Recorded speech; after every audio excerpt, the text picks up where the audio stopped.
Hey everybody, my name is John, aka Asian J Blasian, and today we're gonna be reviewing an interesting mouse that I found on Amazon.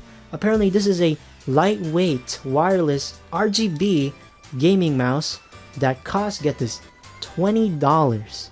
Will it compete with the glorious Model O? And is it worth the money? We'll find out on Fast Reviews, where we keep it fast with no waffling.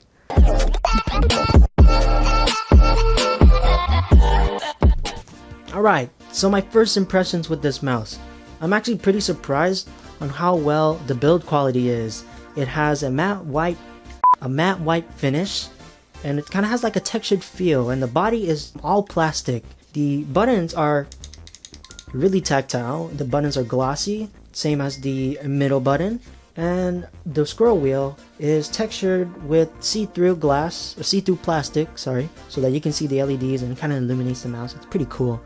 And of course you have the cheese grater design so that you can have a lightweight mouse, and it really cuts the weight of this mouse. Surprisingly, it's pretty light. To give you a reference, my Logitech G602, which is my daily driver mouse, weighs about 135 grams with one AA battery inside. This mouse can take two, but it can also run on one AA battery. The glorious Model O mouse only weighs at 67 grams, and it's a wired mouse, so they cut some slack because, you know, they don't need a battery. And this $20 wireless gaming mouse cost while this $20 wireless gaming mouse weighs 95 grams. That's not actually bad. That's not bad for its price. Further on, the pros and cons. This is where it actually gets interesting.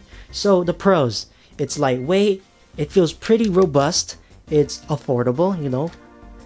It has a nice textured mouse wheel, so for that extra grip, and really tactile buttons. It can be wired or wireless in case if you're, you know, running out of battery. It's of course rechargeable, and it has really decent battery life. Like when I opened this box, I went into using it straight away, and it's already been 3 days straight without charging it, and it's still on, clearly still on. That's pretty impressive. But of course, it's a $20 mouse. It will have some cons, and one major one. So the first one, it does not come with software for customizable macros or addressable RGB, so you're stuck with just, I believe, 6 RGB modes. Speaking of RGB, the color modes are colorful. The second one is horse race lamp. The third one is colorful cycle, and the fourth one is colorful breathing. It only has 3 DPI settings. So you have the first DPI setting, and then you got the second DPI setting, and then you got the third one. It has no indicator when your mouse is on low battery, which kind of sucks. So you might be in a game and all of a sudden your mouse dies, so you gotta plug it in so you can use it. And then it has this weird gimmick where when you hold the right click button, you cannot use the side buttons. It's really strange. But any button you hold, the side buttons work, but it's only the right click.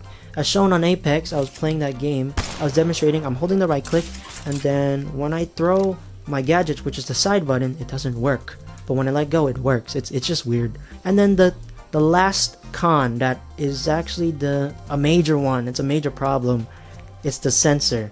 So since this is a $20 mouse, the sensor won't be top-notch quality. It struggles to track when you're doing like fast movements, when you're traveling across the mousepad, like for FPS games, when you're doing a low DPI and fast flicking. It kind of struggles on that, picking up the surface, you know, reading it, getting data. It does weird movements. But when you have high DPI and then you just don't move too much, it actually fixes itself. It's actually really nice. It's not bad.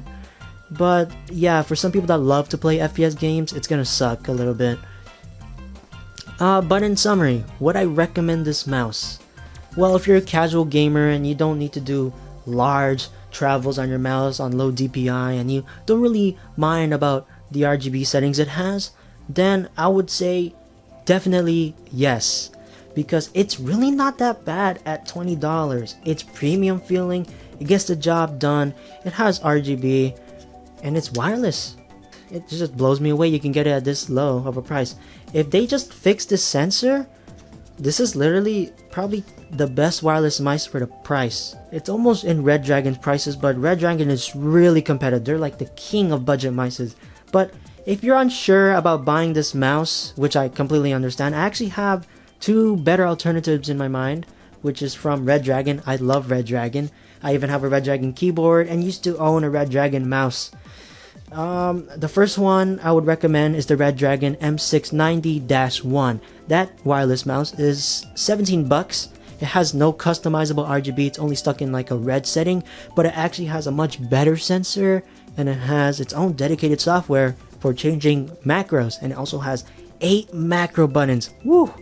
Tell me in the comments if you actually want me to review that mouse and compare it to my main driver, the Logitech G602, versus the cheap wireless mouse. We can do a head-to-head comparison. Last but not least, the Red Dragon M801. That mouse costs $48 and it has customizable RGB. It has a bigger footprint for people that have larger hands, and it has 9 programmable macro buttons. That's a lot of macro buttons. I will link everything that I mentioned right now in the description down below, so you don't need to worry. And that being said, thank you for watching this video, and if you enjoyed it, please leave a like and subscribe so that you could see more of these budget fast reviews, and it also helps my channel grow so that I can output more of these videos and see what you guys like. Also, I stream on Twitch every Monday through Thursday around 3 p.m. and 4 p.m. Sometimes 5 p.m. if I am not that busy, and also on Fridays, but that really depends on how busy I am on Fridays, but usually I'll try to stream on Friday. But yeah, thank you guys for watching this, and peace.